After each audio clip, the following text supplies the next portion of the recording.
যে বিএনপির যিনি চেয়ারপারসন, বর্তমান ভারপ্রাপ্ত চেয়ারপারসন তারেক রহমান সাহেব, উনি হজরতে শাহজালাল রহমতুল্লাহি আলাইহি মাজার জিয়ারতের মাধ্যমে নির্বাচনী প্রচারণা শুরু করেছেন। কিন্তু সেখানে আপনার যে কোনো দল করেন সেটা ভিন্ন বিষয়।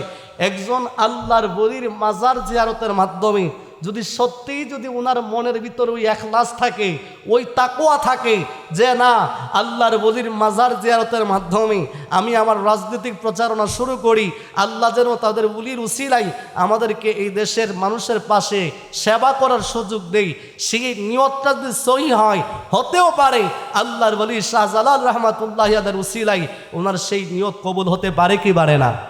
কথা বলেন, পারে কি পারে না?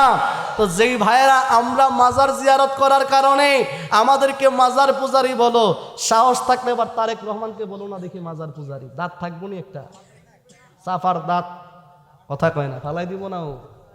কিন্তু সুন্নিরা মায়েরে বিশ্বাসী না, আদর্শে বিশ্বাসী। কথা বলেন ঠিক কিনা? ওই পাগলার মতো সর দিছে, আমাদের মারছো, হাতে কি ব্যথা পাইছো? আমরা সুন্নিরা সেই আদর্শ লালন করি। কথা বলেন ঠিক কিনা? কারণ খাজা গরিবে নওয়াজ ভারত উপমহাদেশে ইসলাম প্রচার করেছেন তরবারির মাধ্যমে নয়, ভালোবাসার মাধ্যমে।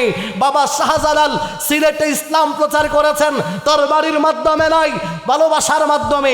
সুরমা নদীর ভিতরে যাই নামাজ বিছায়ে পার হয়ে গেলেন, এই দৃশ্য দেখে হিন্দুরা রাজ্য ছেড়ে পালিয়ে গেলেন। শুধু তাই না, বাবা শাহজালালের যিনি সেনাপতি ছিলেন, যিনার মাজার পূবে পশ্চিমে রয়েছে, নাসিরউদ্দিন সিপাহসালার রহমাতুল্লাহি আলাইহি, মৌলবী তুমি ফতোয়া দিবা, তাইলে আসো নাসিরউদ্দিন সিপাহসালার মাজারে আইসা ফতোয়া দাও। পৃথিবীর সমস্ত কবর উত্তর দক্ষিণে। নাসিরউদ্দিন সিপাহসালা বলে, জগতের মানুষ শোনো, আমারে তোমরা উত্তর দক্ষিণে কবর দিও না। কয় কারণ কি? কয় আমার মুর্শিদের দিকে রুখটা কইরা আমারে কবর দিবা, আমারে পূবে পশ্চিমে দিবা। ইতিহাস আমার চাইতে মুরব্বীরা ভালো জানেন, কিন্তু শরীয়তের মোল্লা ফতোয়া দিল না, এটা করা যাবে না, উত্তর দক্ষিণে দিতে হবে। কিন্তু উত্তর দক্ষিণের কবর আর উত্তর দক্ষিণে থাকে নাই, মুহূর্তের ভিতরে সেই কবরটা পূবে পশ্চিম হয়ে গেছে। জোরে বলেন না সুবহানাল্লাহ। আমার কিছু ভাইয়েরা অনেক আল্লাহর বলিদের বিরুদ্ধে বিশুদ্ধার করে আল্লাহর বলিদের মাজার ভাঙচুর করতে যায়। কোনো ভাইয়েরা আল্লাহর বলিদেরকে এমনভাবে বলে আমরা মাজার জিয়ারত করি বলে অনেক ভাইয়েরা আমাদেরকে মাজার পূজারিও বলে কি বলে না? কথা বলেন, বলে না ভাই? বলে ভাই আমরা মাজার জিয়ারত করি, আমরা পূজা করি না। কথা বলেন ঠিক কি না?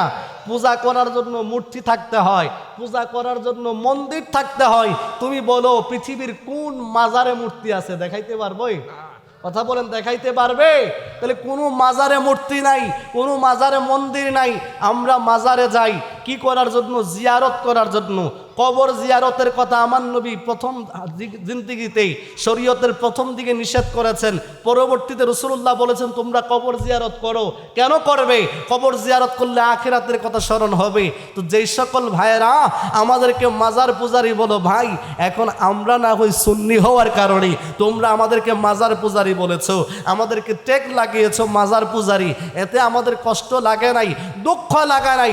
দুঃখটা তো তখন লাগছে যখন তোমরা মন্দির পাহারা দিয়েছো। কথা বলেন ঠিক কি না?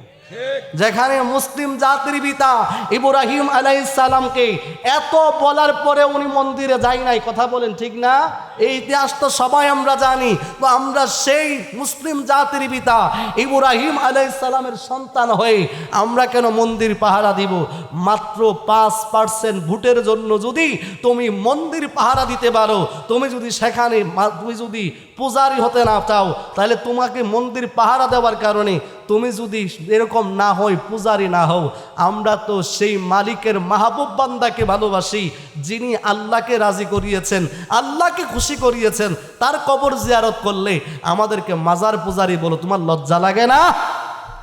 আসেনি এমন? কিন্তু আমার কাছে একটা জিনিস ভালো লেগেছে, আপনারা এটা রাজনৈতিকভাবে নিয়েন না, আমি আগেই বলিনি, আমি রাজনীতি কোনো আলোচনা করি না, কিন্তু যেটা সত্য সেটা বলতে হয়। আমি দেখলাম গতকালকে রাতে আমার প্রোগ্রাম ছিল, প্রথম প্রোগ্রাম নাসিরনগর করে তারপরে চোনারুঘাট, সেখানে গেলাম। তো মাঝখানের এই অবসর সময়টা গাড়িতে দেখলাম যে বিএনপির যিনি চেয়ারপারসন, বর্তমান ভারপ্রাপ্ত চেয়ারপারসন তারেক রহমান সাহেব, উনি হজরতে শাহজালাল রহমতুল্লাহি আলাইহি মাজার জিয়ারতের মাধ্যমে নির্বাচনী প্রচারণা শুরু করেছেন। কিন্তু সেখানে আপনার যে কোনো দল করেন সেটা ভিন্ন বিষয়। একজন আল্লাহর বলির মাজার জিয়ারতের মাধ্যমে যদি সত্যিই যদি ওনার মনের ভিতর ওই ইখলাস থাকে, ওই তাকওয়া থাকে যে না আল্লাহর ওলির মাজার জিয়ারতের মাধ্যমে আমি আমার রাজনৈতিক প্রচারণা শুরু করি, আল্লাহ যেন তাদের ওলির উসিলায় আমাদেরকে এই দেশের মানুষের পাশে সেবা করার সুযোগ দেই, সেই নিয়তটা যদি সহি হয়, হতেও পারে আল্লাহর ওলি শাহজালাল রহমাতুল্লাহি আলাইহির উসিলায় ওনার সেই নিয়ত কবুল হতে পারে কি পারে না? কথা বলেন পারে কি পারে না? তো যেই ভাইয়েরা আমরা মাজার জিয়ারত করার কারণে আমাদেরকে মাজার পূজারি বলো, সাহস থাকলে এবার তারেক রহমানকে বলো না দেখি মাজার পূজারি, দাঁত থাকবো নি একটা সাফার দাঁত, কথা কয় না, ফালাই দিব না ও। কিন্তু সুন্নিরা মায়েরে বিশ্বাসী না, আদর্শে বিশ্বাসী, কথা বলেন ঠিক কিনা? ওই পাগলার মতো সর দিছে আমারে মারছো, হাতে কি ব্যথা পাইছো, আমরা সুন্নিরা সেই আদর্শ লালন করি, কথা বলেন ঠিক কিনা? কারণ খাজা গরিবে নওয়াজ ভারত উপমহাদেশে ইসলাম প্রচার করেছেন তরবারির মাধ্যমে নয়, ভালোবাসার মাধ্যমে। বাবা শাহজালাল সিলেটে ইসলাম প্রচার করেছেন তরবারির মাধ্যমে নয়, ভালোবাসার মাধ্যমে। সুরমা নদীর ভিতরে যাই নামাজ বিছায়ে পার হয়ে গেলেন, এই দৃশ্য দেখে হিন্দুরা রাজ্য ছেড়ে পালিয়ে গেলেন।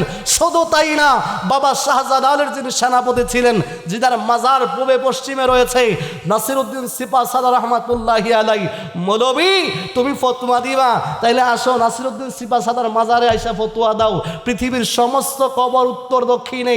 নাসিরউদ্দিন সিপাহসালা বলে, জগতের মানুষ শোনো, আমারে তোমরা উত্তর দক্ষিণে কবর দিও না।